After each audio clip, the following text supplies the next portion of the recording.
So I moved to Arizona. I had never been west of St. Louis, and so I did not know what to expect. And I seriously believed there would be sand dunes and possibly camels. I mean, I was 22 years old, and I didn't know that there were no free-range camels in the contiguous United States or other United States property. So another sign of my ignorance at the time was I had my cousin's address, and as I drove into Phoenix, I only knew small towns, so I didn't understand the idea of a metropolitan area. So she lived in Tempe, but I thought it was all just one city. So I had her address, and I was in downtown Phoenix, and I was like driving around some warehouse area that matched her street in the nearby metropolitan related city. So I eventually called her, and she tracked me down, and I followed her back. And as we drove into Tempe, there was these big palm trees along the road there, and it was beautiful. And I felt really good. I mean, anytime after an extended drive, especially cross-country, 3 or 4 days, whatever it took me, I really felt alive, like a childlike excitement about this new chapter. And I think it felt good to be apart from all my family. About half the way there, I had one of my first kind of panicky type feelings in Oklahoma City, which is about the halfway point between Michigan and Arizona. And I called my dad, and he was pretty cool about it, just telling me to relax and breathe or whatever. And I think there was symbolically something about just being halfway between, you know, being over 1,000 miles from where I was, over 1,000 miles from where I'm going, and it all being a new adventure, and me being in like a diesel Volkswagen Rabbit with all my stuff crammed into it.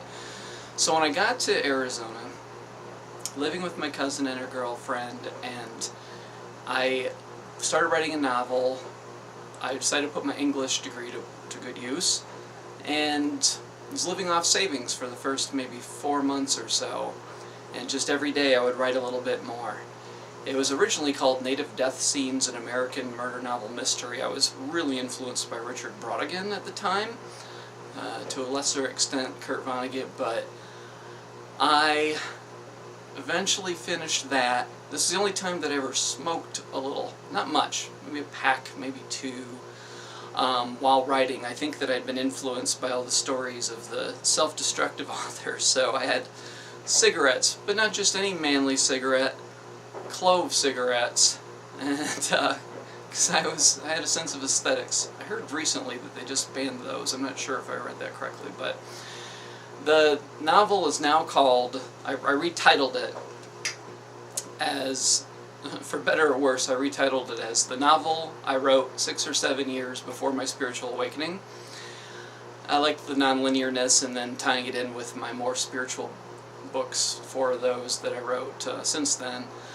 And it was, I probably sent it off. Maybe I never did. I got discouraged by some feedback about it, so I never really felt too confident about it, but I think I might have sent it to a publisher. Maybe not, though.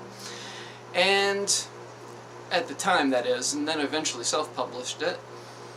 During this time, I was talking every day to the woman that I had dated a little bit, who I had worked with. And her and I eventually, I think that I was kind of afraid to transition to this brand new environment. A lot of my cousin's friends I felt were just people I didn't relate to. They're kind of angry, and just, it seems like there's some dysfunction. She had dysfunction in her relationship that felt uncomfortable to be around. Sometimes a violent kind of vibe and action. So I tried, you know, I went to local poetry reading, I met a woman there, but by that point I had started, you know, really connecting with my, you know, the woman I'd been dating, or seeing, back in Michigan.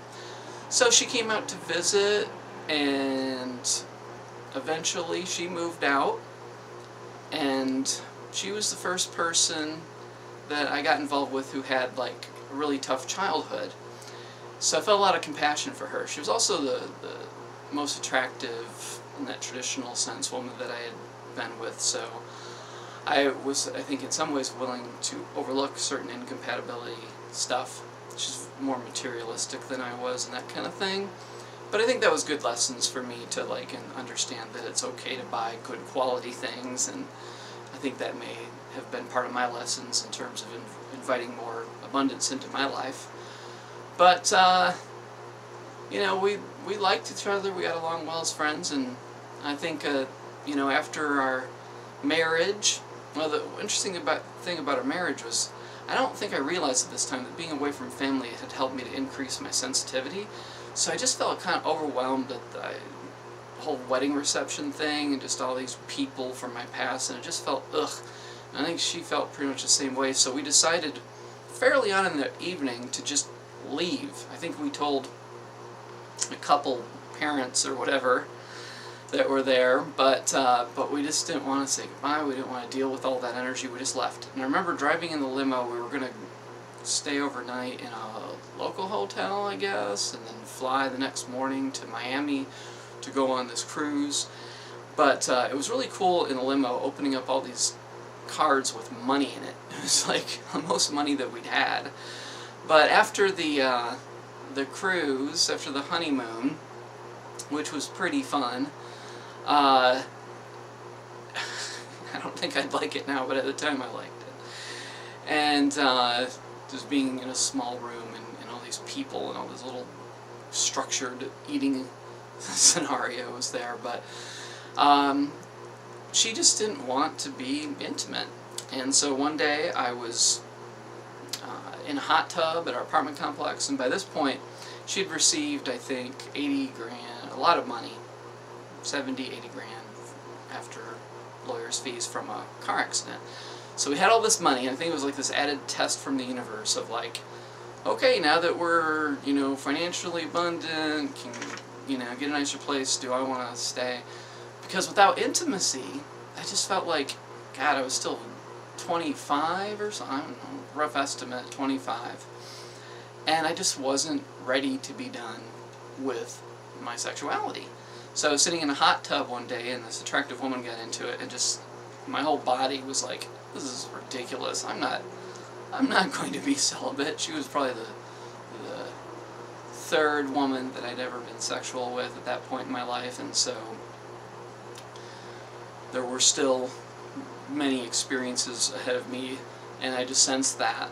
So, but I didn't want to tell her about that, so I focused on incompatibility and so forth, but it felt very devastating for her. I was glad to be free, but shortly thereafter she initiated an affair that she said was to get me back in some respects. Years later, it went on for probably a couple of years, this affair, but she said later it was really just about loneliness and wanting me back, and because I was seeing other women at the time too that I was having an affair with her, and so she didn't really want that kind of relationship for herself.